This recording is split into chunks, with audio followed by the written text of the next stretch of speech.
So as I promised to very nice people on LinkedIn that I will give a shout out to everybody who subscribed to me and send me a message. I will do just that. So thank you, Daniel Moore.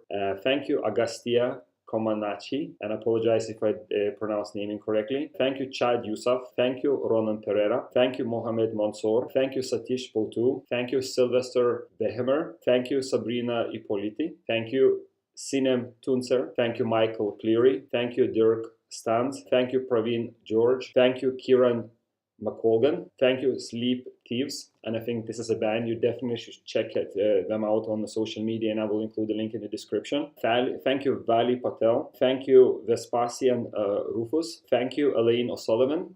And thank you, David Mulholland. Now we're going to go back into the video. And in case if you're listening using earphones, I really apologize. But at that time, I forgot a dead cat, or it is like a wind filter for my sound recorder, and it's just too loud. The wind noise is just really painful. Everybody heard about the conspiracy of planned obsolescence. Car planned obsolescence is a thing as well. It's not necessarily that, you know, when you buy a car, you know, your car will become outdated visually, but they just become better. You know, like this particular car is a good example. Ford is extremely good at making cars which are relevant in the particular period in time. Even the previous cars, they always look a little bit different.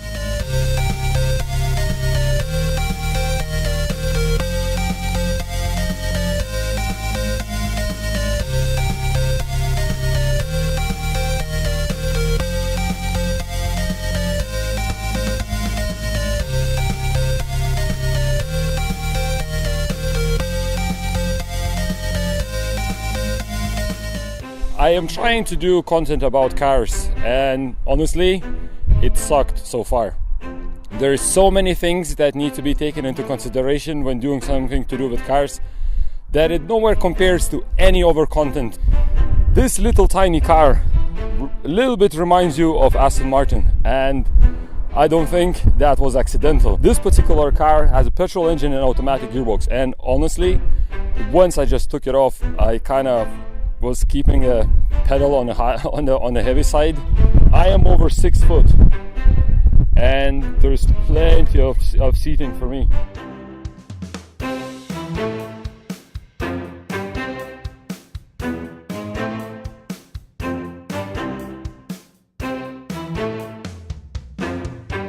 Another thing what Ford are extremely good for is the driving experience, and even it's the automatic, you definitely won't be bored.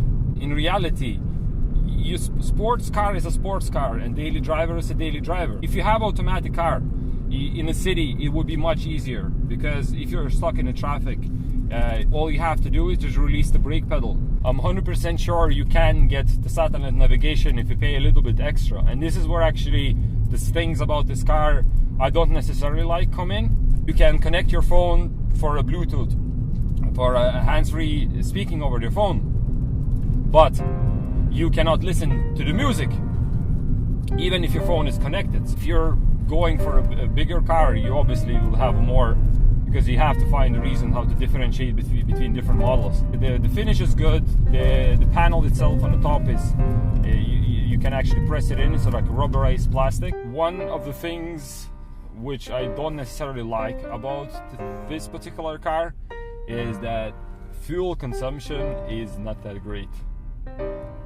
Probably it's because it's petrol, probably because it's automatic, and probably because I was so enjoying driving this EcoBoost engine that I run it a little bit higher than it's supposed to be. Probably one of the most important things for every single car owner is the size of the boot, and it gives enough storage to fit in a suitcase which you can't fit into your airline anymore. I got one for my camera gear and it fits just right in.